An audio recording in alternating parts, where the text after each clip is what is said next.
I'm going to do a hypothesis test out of the homework using the TI-84 calculator.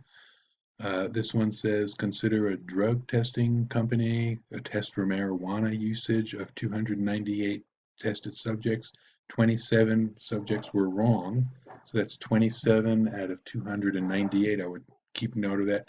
Use 0.05 significance to test the claim that less than 10% of the results are wrong. So I'm going to refer to the hypothesis testing setup chart. Now notice I emphasize the word less than, and this kind of shows you how to set the claim up. Now I would jot down on the side, so the claim is P less than 10% or 0.1. The opposite, P is greater than or equal to 0.1. So the null hypothesis, and this is the thing that the homework is going to ask for, the null hypothesis is P is equal to 0.1, and we note not from original, and the alternate hypothesis is P is less than 0.1, which makes a left tail test. Now that's what it's going to ask in the homework. Now notice I went to this row of the chart to set that up.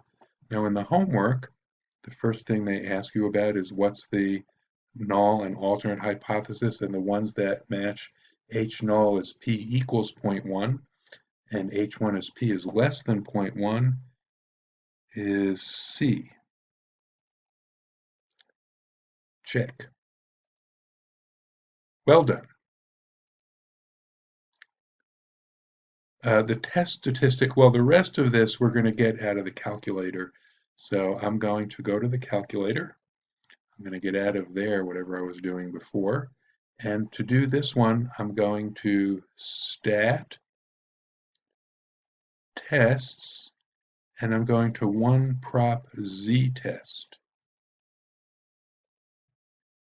Okay, now P null is the p-value from the null hypothesis, which in this example was 0.1.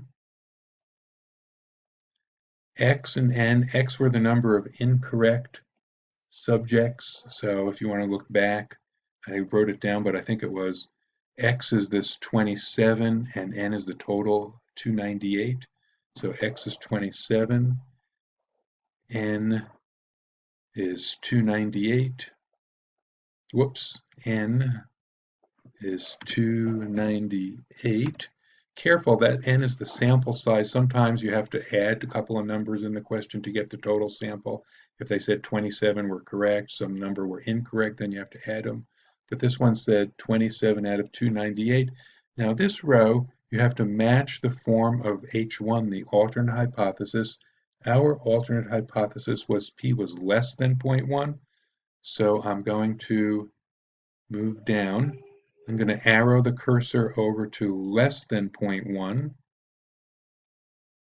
less than P null over there. I'm going to hit enter. So now that's the correct one that's highlighted, and then I'm going to hit calculate.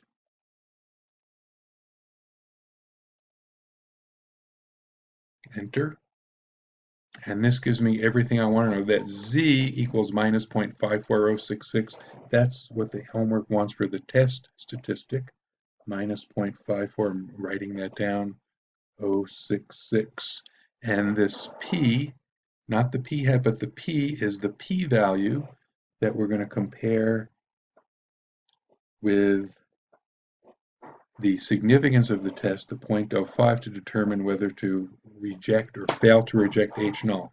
So that's the calculator has done its work.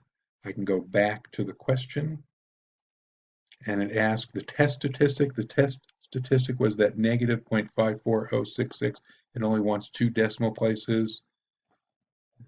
Negative 0.54. The test statistic is how many standard deviations off the mean this data are if the null hypothesis is true. Fantastic. The p-value, how many decimal places? That's that 0.2943, so they want three decimal places, 0.294, 0.294. Okay, and finally the conclusion.